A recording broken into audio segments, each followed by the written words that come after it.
Querido e amados irmãos, mais uma vez nós estamos alegres de estar aqui para juntos falarmos a respeito das lições bíblicas.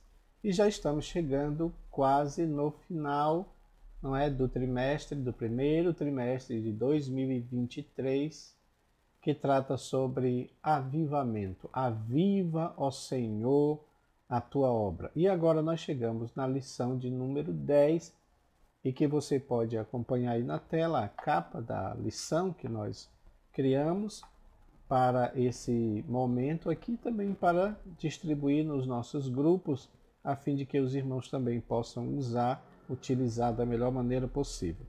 Chegamos então, irmãos, na lição de número 10, que tem esse título muito interessante: O avivamento na vida pessoal.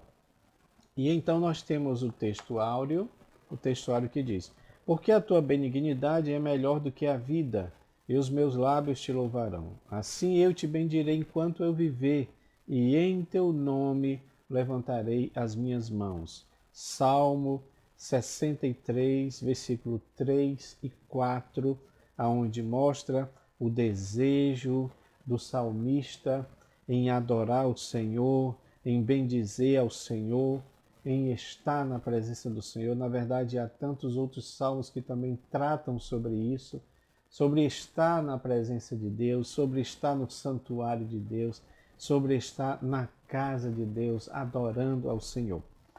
Nossa verdade prática diz: a presença do Espírito Santo é uma realidade em todos os dias na vida ou da vida de um crente avivado. Né?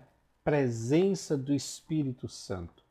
A leitura bíblica em classe está no Salmo 63, versículo 1 a 8, que nós vamos abordar nesta lição. Meus amados, eu quero também apresentar para vocês o gráfico esboço, que você já sabe, né? Toda vez nós fazemos o nosso gráfico esboço, e ele está dividido aí nesses 3 pontos. O avivamento na vida do salmista, o avivamento espiritual do crente, a vida pessoal e familiar do crente avivado. No primeiro ponto, nós vamos estudar uma busca sincera, contemplando e bendizendo ao Senhor. Deus é o nosso auxílio. E no segundo ponto, reservando a agenda de piedade, a prática da oração, a leitura devocional da Bíblia. Esse segundo ponto, nós vamos estudar sobre as práticas devocionais, que é um gráfico que nós colocamos para que os irmãos possam ter acesso, né? Práticas devocionais é algo que é importante nós fazermos. E no terceiro ponto, a vida pessoal e familiar do crente avivado, vamos estudar a vida pessoal, a vida com o cônjuge, efeitos do avivamento na vida pessoal. Amém? Meus amados, a primeira coisa que nós queremos falar como introdução, e que o nosso comentarista, pastor Elinaldo Renovato, trata muito bem sobre esse tema, inclusive a palavra-chave aqui é fervor. Fervor, né? Mas eu acrescentei aqui algo que está dentro da lição, apenas para nós pontuarmos o que está sendo dito. Aqui está tratando, meus amados, de um avivamento pleno. Avivamento pleno, tá bom? Um avivamento que está incluso nele todas as facetas da nossa vida, seja casamento, vida familiar, a escola, faculdade, trabalho, negócios, né? Nós temos um gráfico aí que mostra sobre isso. O avivamento ele tem que ser pleno, ele tem que ser em todas as áreas. Ele não pode ser apenas na igreja, porque na igreja é possível você aparentar uma certa religiosidade, especialmente nos círculos pentecostais, de onde nós também somos, né? Porque somos pentecostais, assembleianos, mas essa é uma crítica que precisa ser feita, porque não é só na igreja que nós demonstramos a nossa vida avivada. Não é só na igreja, no falar em línguas, em todas aquelas manifestações de poder, mas estas manifestações de poder precisam necessariamente se reverter para o nosso cotidiano. Então, eu estou na igreja, eu estou sentindo a presença de Deus, eu estou lá manifestando os dons espirituais, mas isto precisa passar também para a igreja, para a casa, para o meu lar, para a minha família, para o meu trabalho, para os meus negócios, para a minha escola, para a minha faculdade e para a minha vida cotidiana, por que não dizer para a sociedade. Então, irmãos, esta lição é para mim uma das mais práticas que existem, porque nós estudamos sobre pentecostalismo, estudamos sobre avivamento e precisamos estudar cada vez mais, entender como o Espírito Santo trabalha, mas precisamos ir para a prática. Precisamos entender que nós temos que ir para a prática. Por isso que temos esse diagrama aí, o avivamento pleno, né? O avivamento pleno que abrange todas essas áreas, família, casamento, trabalho, igreja, sociedade, né? Ponto 1, vamos ver aqui o ponto 1, o avivamento na vida do salmista, não é? Vocês sabem que o saltério, os salmos, eles eram feitos, claro, eles tinham várias temáticas, mas para o nosso devocional, para a nossa vida devocional, eu imagino que também para os autores, porque eles escreviam inspirados pelo Espírito Santo, não é? Tem um salmo em que o salmista diz: de boas palavras transborda o meu coração. A vida dele estava, a alma dele estava tão alegre que a pena dele, né, era consagrada ao Senhor. Ele dizia que o coração dele estava transbordando de boas palavras, as palavras do Senhor, as palavras que o Senhor colocava em seu coração. Isso é muito interessante, né? Porque significa que no nosso trabalho também nós podemos ter sim uma vida avivada, né? Na área em que nós estamos agindo, nós também podemos ter uma vida avivada, né? O salmista ali estava utilizando do seu dom de escrever, mas dedicado ao Senhor, porque o coração dele estava transbordando das boas palavras de Deus. Então, meus amados, nós temos aqui vários salmos que falam sobre isso, né? O Salmo 84, que todos nós conhecemos: quão amáveis são os teus tabernáculos, Senhor dos exércitos. A minha alma suspira e desfalece pelos átrios do Senhor. Que coisa maravilhosa. Mais adiante ele diz: eu prefiro passar um dia nos teus átrios, no teu templo, na tua casa, do que viver 1000 dias em qualquer outro lugar.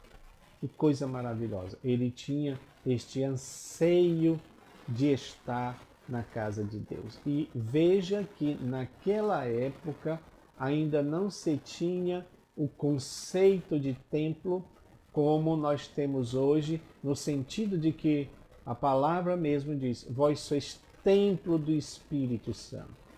Então hoje os judeus não têm o seu templo, né? Não tem o seu o templo, o lugar de adoração deles, né? A não ser aquela parte lá do muro, da muralha, onde eles adoram. Embora agora nesse momento há notícias que dão conta de que eles estão realmente planejando a construção do templo, né? Já tem muita coisa preparada nos dias de hoje.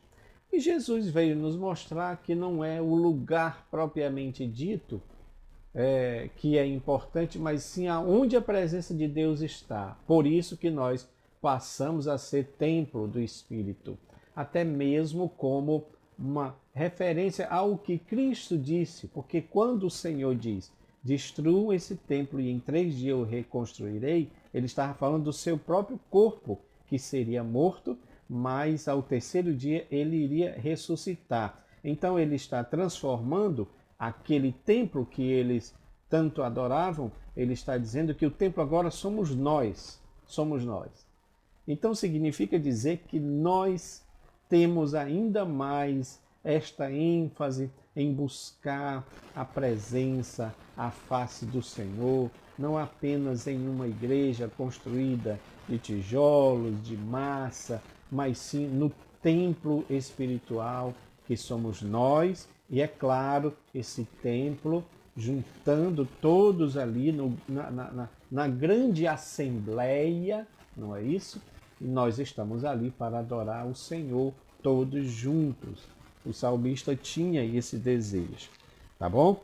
Meus amados, o Salmo 42 também é muito interessante, como suspira a corça pelas correntes das águas, assim, ó Deus, suspira por ti a minha alma. Ou seja, o salmista tinha o desejo, não é, de estar na presença do Senhor, mesmo porque esse salmo ele faz uma alusão à corça que está ali fugindo de um predador, mas de repente ela sente o cheiro das águas e ela mergulha dentro da água, dentro daquele rio, não é? E o seu cheiro que fazia com que o predador, aquele animal que estava ali atrás daquela corça, sentindo o cheiro dela, né? Quando ela mergulhava dentro da água, então o seu cheiro ali acabava e o predador não podia mais achá-la. O que isso diz para nós? É que a presença de Deus, está na presença de Deus, o nosso adversário nunca nos alcançará. Aleluia! Esta é a prova de que, de fato, estando na presença de Deus, Satanás jamais vai tocar nos ungidos do Senhor. Então, meus queridos, eu fiz aqui um gráfico, eu gostaria que os irmãos acompanhassem aqui, porque ele fala aqui sobre uma busca perfeita, uma busca sincera, tá bom? A palavra de Deus diz: buscar-me-eis e me achareis quando me buscardes de todo o vosso coração. Colocamos aí esse gráfico que é bem simples, mas ele está bem objetivo. Porque o que é uma busca sincera? E então nós trouxemos aí essa forma de nós buscarmos a Deus de maneira sincera. O que é buscar a Deus de forma sincera e achar? É quando nós fazemos isso de todo o nosso coração, de todo o nosso intelecto e de toda a nossa vontade. Ou seja, a busca sincera a Deus é quando ela abrange todo o nosso ser. O coração, como a sede das emoções, e isto significa dizer que todas elas devem se submeter a Deus se nós estamos buscando Ele com sinceridade. E por que eu coloquei até mesmo o ódio? Se você está odiando alguém, se você está tendo algum tipo de sentimento nocivo, maligno em relação a alguma pessoa, algum parente, algum irmão da igreja ou quem quer que seja, como resolver isso, irmãos? Nós vamos, como diz a palavra, chocar ovos de serpente? Porque o mal está lá dentro de nós, agasalhado, acobertado, acolhido dentro de nós. Mas a palavra de Deus diz que não é para nós fazermos assim. Em tudo devemos fazer conhecido pela oração ao Senhor. E isso está falando de confissão. Então o que eu tenho que fazer? Se todo o meu ser, se todo o meu coração, se todas as minhas emoções devem se submeter a Deus, então eu preciso confessar ao Senhor, mostrar ao Senhor, falar para o Senhor como eu estou me sentindo e que eu preciso de libertação daquele tipo de sentimento maligno que está acometendo ali a minha vida, o meu coração. Porque não adianta nós escondermos nada para Deus, que Ele sabe todas as coisas, não é? Então, de repente, nós estamos com algum problema familiar e com a esposa, ou o esposo, ou o filho, mas nós estamos agindo como se nada tivesse acontecido, fazendo nossas orações. Aliás, até a Bíblia diz que as nossas orações, quando nós estamos em algum conflito com o cônjuge, elas não são respondidas, elas são impedidas. Então, o que temos que fazer, irmãos? Deixar Deus trabalhar o nosso emocional, tá bom? Então, isso é buscar a Deus verdadeiramente, de todo o nosso coração. Mas essa busca também é através do nosso intelecto, porque é no intelecto que se gera os pensamentos, né? Então, todos os pensamentos, a mesma coisa em relação ao coração, todos os pensamentos, sejam eles bons ou maus, devem ser submetidos ao Senhor. A palavra mesmo do Senhor fala sobre isso. Né? Tudo que é puro, tudo que é de boa fama, se há algum louvor, seja isso que ocupe o vosso pensamento, seja isso que vocês devem pensar. Então, a busca sincera ao Senhor é quando nossos pensamentos estão alinhados com o pensamento de Deus, e isso inclui também aqueles pensamentos que não estão corretos, e nós entregamos tudo ao Senhor.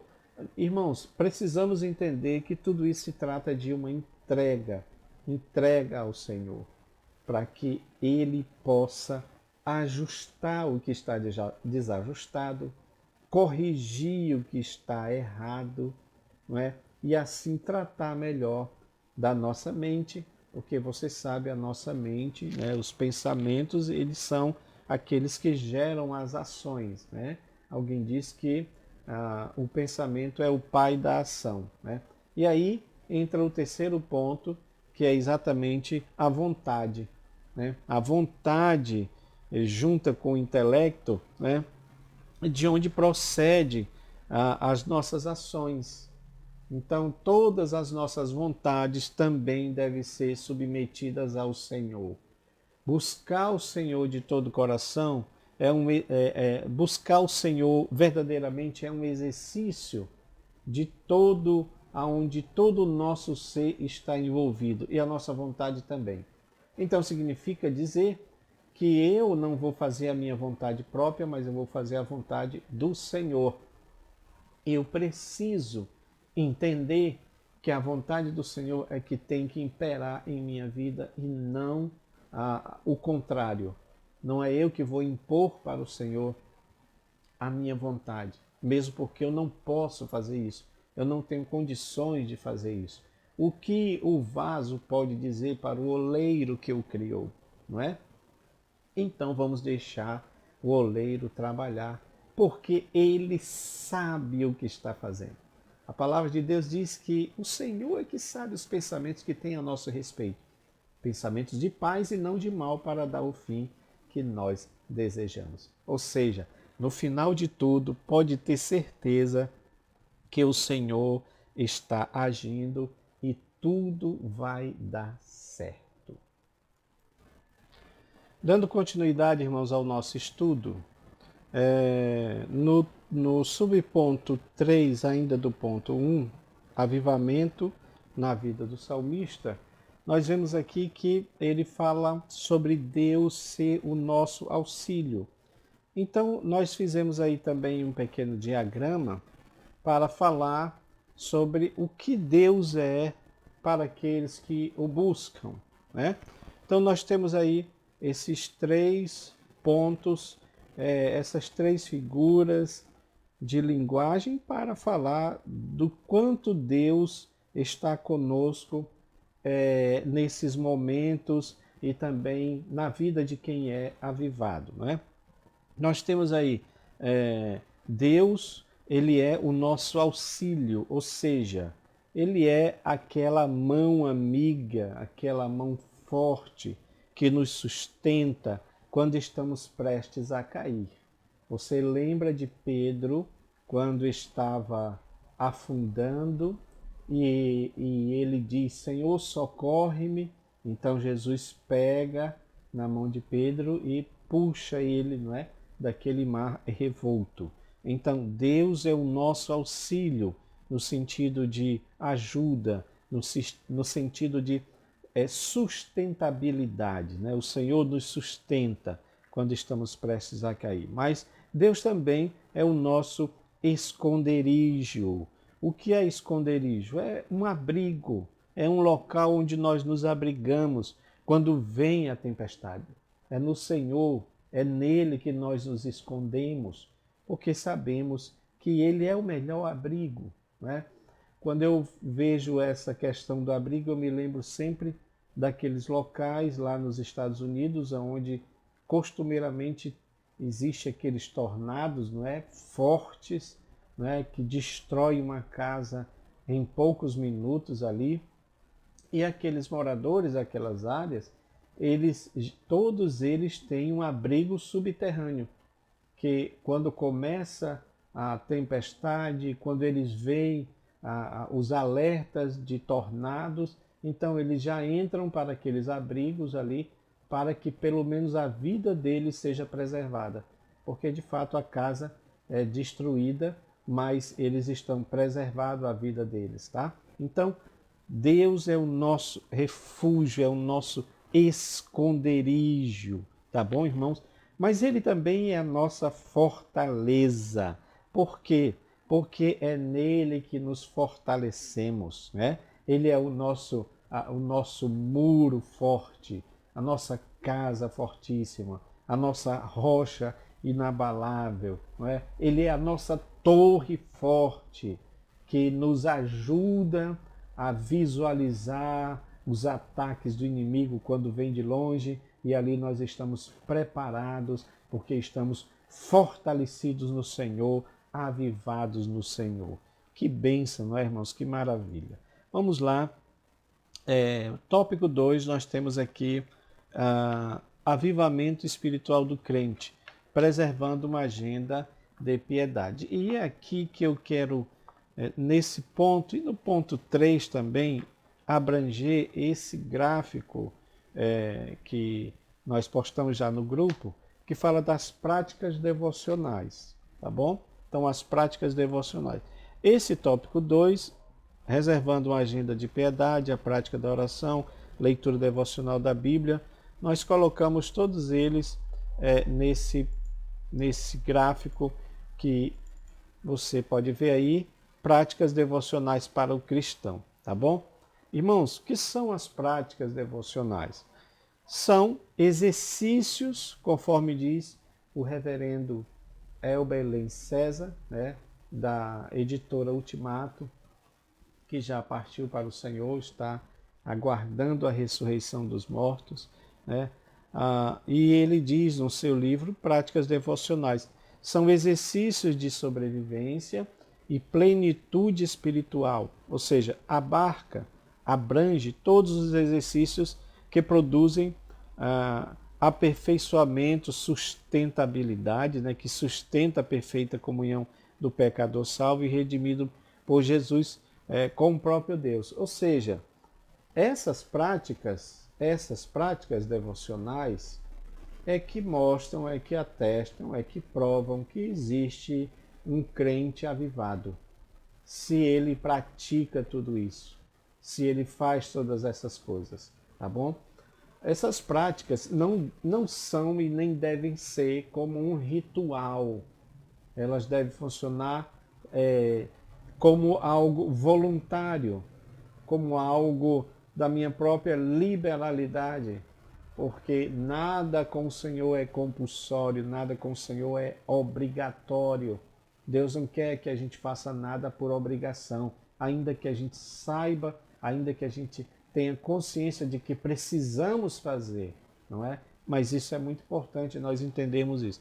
Então, irmãos, até como diz aqui o nosso comentarista, uma das primeiras práticas, né, a prática da leitura devocional da Bíblia, né? Então, nós sabemos que precisamos ler a palavra de Deus, né? O próprio salmista dizia isso, Salmo 119, todo ele é focado na questão da palavra de Deus, né?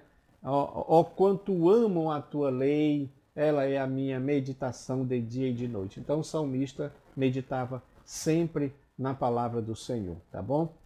Então o cristão, ele precisa, ao meu ver, ter uma leitura completa da Bíblia, não é? Porque é muito complicado você se dizer cristão, mas nunca ter lido a Bíblia uma vez. Uma vez. Eu estou falando da Bíblia toda, né?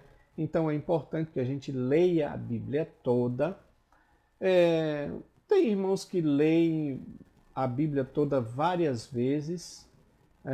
Eu mesmo não li a Bíblia toda várias vezes. Li uma vez, mas todo dia eu faço a minha leitura da palavra de Deus, né? Porque em cada momento Deus vai falando conosco ali através dos livros, né? Através das passagens. Mas a minha leitura da Bíblia toda eu já fiz, demorei mais de um ano, porque eu fui ler a Bíblia de maneira bem compassada. Inclusive foi pela BEP logo quando lançaram a Bíblia de Estudo Pentecostal, e eu fui fazendo as minhas anotações, né? A minha Bíblia de Estudo Pentecostal é toda marcada, anotada, porque foi quando eu fiz a leitura da palavra. Outra prática muito importante, irmãos, prática da oração. Prática da oração. Uma coisa que eu também quero dizer para os irmãos e que é muito importante em relação a essas práticas, meus queridos, é que elas são como um mecanismo, tá bom? Com várias engrenagens que juntas elas formam esse mecanismo todo, que são as práticas. Então a gente precisa entender isso. Não é só ler a palavra, não é só orar, né? Mas também é ler a palavra, também é orar, também é confessar, também é praticar a humildade, também é praticar a vigilância, precisamos vigiar todo tempo. Também é a prática do discernimento, discernir o que é de Deus e o que não é de Deus, para que aquilo que é de Deus a gente abrace, aceite, acolha, e o que não é de Deus a gente rejeite, precisamos fazer isso, né? A prática da paciência também, porque as lutas, os problemas, as dificuldades, as relações, os relacionamentos vão exigir de nós paciência. A gente precisa ter essa paciência, né? A prática da confiança, confiar sempre no Senhor. A prática do amor, que é importantíssima, a prática do amor. Não é só amar de boca, como diz João, mas é um amar de prática e de verdade, não é? Prática da alegria também. Então, todas essas são as práticas devocionais que, num estudo assim como nós estamos fazendo, não dá para abordar todas elas, mas elas deveriam ter um capítulo à parte para nós abordarmos. Inclusive, creio eu, nos cultos de ensino, chamados cultos de doutrina, deveríamos abordar sobre essas práticas, porque é algo que está sendo deixado de lado, né? Ou então nós fazemos só uma coisa, só uma parte delas, às vezes só uma delas, e esquecemos as demais. E isso não é possível, nós precisamos integrar todas elas, precisamos praticar todas elas. Elas são plural, né? Elas são várias práticas que precisam estar em evidência. Então, a leitura da Bíblia, a oração, como é importantíssimo, né? Inclusive, aqui elas estão resumidas, mas nós temos várias outras, né? Várias outras que você pode acrescentar. A prática do louvor, a prática da adoração, né? Adorar a Deus, louvar o Senhor com cânticos, é o que diz o nosso auxílio bibliográfico aqui, quando fala sobre isso, né? Fala aqui dos exemplos de uma vida cheia do Espírito Santo. Falar uns com os outros, com salmos, hinos e canções espirituais, não é? Ou seja, cantar e fazer música para o Senhor, louvar o Senhor. Os discípulos faziam isso, né? Adoravam o Senhor com salmos, hinos e louvores. Sempre dar graças a Deus por tudo, né? Ou seja, a prática da gratidão não colocamos aqui, mas também é uma prática importante. Nós praticamos a gratidão, nós somos gratos ao Senhor por tudo, por estarmos vivos, por ter o que comer na nossa mesa, por nossa família, né? E até mesmo pelas lutas. Sim, devemos agradecer pelas lutas, pelas dificuldades, porque a palavra de Deus diz: em tudo dai graças, pois esta é a vontade de Deus para conosco. Então o Senhor vai fazer a vontade dele, né? Então devemos ser gratos ao Senhor. Meus amados, nós temos também aqui o tópico 3, que está falando a vida pessoal e familiar do crente avivado. Então, são 4 pontos aqui importantes: a vida pessoal, a vida com o cônjuge, a vida com os filhos e os efeitos do avivamento na vida pessoal, né? Então, na vida pessoal, nós precisamos cuidar de nós mesmos. Isso aqui é importante, irmãos, porque geralmente nós procuramos ver as coisas de maneira coletiva, não é? Nós somos um corpo e o corpo tem vários membros, né?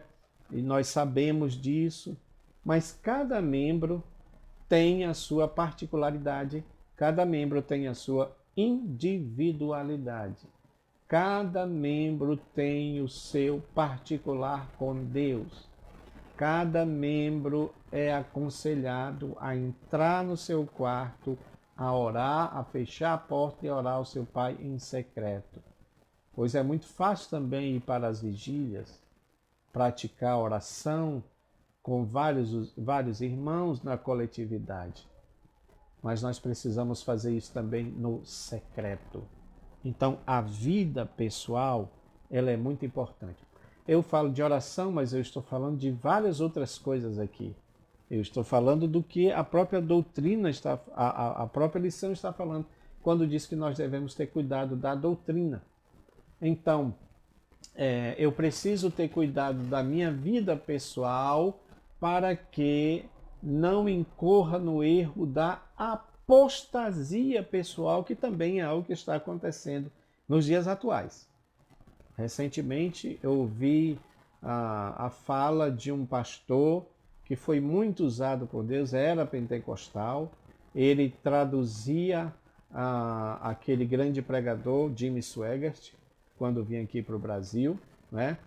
E esse homem simplesmente ele está dizendo aí no vídeo que quando Jesus andou sobre as águas, aquilo não estava falando literalmente, mas estava falando das águas, dos problemas, das dificuldades, ou seja, ele aderiu ao liberalismo teológico, que é uma apostasia, que é uma heresia, que nega, por exemplo, o nascimento virginal de Jesus, nega a ressurreição de Jesus, nega que Jesus vai voltar, né, a vinda do Senhor. Então, irmãos, mas isso aconteceu na vida de um homem que era pentecostal, que conhecia a palavra, mas que se afastou, assim como está acontecendo. Então, a apostasia, pessoal, é uma realidade. A palavra de Deus diz mesmo que nos últimos dias muitos apostatarão da fé por darem ouvido a espíritos enganadores e doutrina de demônios, irmãos. Então, nós precisamos estar atentos a isso, porque é uma realidade. Cuidemos de nós mesmos. Eu sempre digo, eu quero encerrar esse ponto aqui, mas eu preciso dizer isso para os irmãos, né? Vocês sabem que a gente não pode ser individualista, a gente não pode ser egoísta, né? Todos nós sabemos disto. Mas se tem uma coisa que o cristão pode ter um certo individualismo, eu estou falando entre aspas para vocês entenderem, é em relação à sua salvação. A sua salvação. Porque a palavra de Deus mesmo diz: guarda o que tens para que ninguém tome a tua coroa. Então, meus amados, A nossa salvação é intransferível, a nossa salvação é inegociável. Eu não posso negociar, eu não posso dar a minha salvação, porque foi conquistada pelo Senhor Jesus na cruz do Calvário para mim. Para mim, o que eu posso fazer é apresentar outras pessoas ao Salvador para que elas também alcancem a salvação. Mas eu não posso perder a minha salvação. Eu não posso deixar, eu não posso negligenciar minha salvação por causa de alguém. Então, cuidemos da nossa vida pessoal, em nome de Jesus. E tem também a vida com o cônjuge, né? A vida com o cônjuge está subtendido aqui a questão do amor, da submissão, e eu estou falando isso de forma dupla, né? Digamos assim, tanto do homem quanto da mulher. O homem deve amor à esposa, a esposa deve amor ao seu esposo, submissão, né? A palavra mesmo diz: marido, amai vossas mulheres como Cristo amou a igreja e deu a vida e se entregou por ela. As mulheres também devem ser submissas no sentido de andar junto, de andar entendendo que o marido é o cabeça, porque foi Deus que instituiu desta forma, e isso reflete o Senhor em relação à igreja. Não é a igreja que é cabeça, é o Senhor que é cabeça, né? Então ele faz desta forma. Isso, irmãos, acontece com alguém que tem uma vida avivada, cheia do Espírito de Deus. A mesma coisa com os filhos. Veja que aqui está abrangendo todas essas áreas, não é? Então não adianta eu ter a minha vida na igreja, falando muitas línguas, fazendo muitos milagres, mas em casa eu não tenho uma vida com os meus filhos de maneira digna do Evangelho. Aí me parece aquela antiga, né, anedota que as pessoas contam, eu até fiz o desenho, vamos mostrar aí aquele desenho que mostra, né, a criança dizendo: mãe, vamos morar aqui em casa, porque vamos morar aqui na igreja, melhor dizendo, porque aqui na igreja o papai é tão diferente do que é lá em casa. Ou seja, irmãos, o avivamento, como nós dizemos, ele é pleno. E aí nós vamos para o quarto ponto, que fala dos efeitos do avivamento. O avivamento ele tem que ser pleno em todas as áreas da nossa vida. Eu não posso aparentar, eu não posso teatralizar, representar um personagem na igreja, mas aqui em casa eu sou o que eu sou na verdade, né? Eu sou muito diferente do que eu sou lá na igreja. Não pode, irmãos, não podemos viver, não podemos ter essas máscaras que muitas vezes nos atrapalham. Para encerrar, sobretudo precisamos entender que esse avivamento pessoal, esse avivamento na família, esse avivamento com os filhos, ele tem efeitos, ele deve ter efeitos práticos também na sociedade. Na sociedade. Temos falado sobre isso, inclusive colocamos aí essa enquete que fala sobre isso, não é? Sobre ser avivado. O que é este ser avivado? Né? É só alguém que é batizado no Espírito Santo com evidência em línguas? Você pode ser avivado sem falar em línguas estranhas? O debate está seguindo aí, não é? Alguns irmãos colocando suas opiniões, nós estamos aprendendo uns com os outros, mas o que nós queremos, irmãos, tão somente é refletir sobre essas coisas. Porque se o Espírito Santo está dentro de nós, agindo dentro da nossa vida, então nós precisamos entender que ele está moldando o nosso caráter, moldando a nossa vida, e isso implica em um avivamento contínuo, um avivamento diário, que abrange todas as áreas, inclusive a área da sociedade. O que as pessoas precisam ver em nós que há algo diferente. As pessoas precisam saber que em nós habita o Espírito Santo e ele nos transforma e ele nos molda para que possamos refletir o caráter de Cristo numa sociedade que apodrece, numa sociedade que está cada vez obscurecida. É por isso que nós somos o sal para lutar contra essa podridão. É por isso que nós somos a luz de Cristo refletida em nós, para que se reflita também na sociedade. Meus amados, eu agradeço ao Senhor você ter nos ouvido até agora.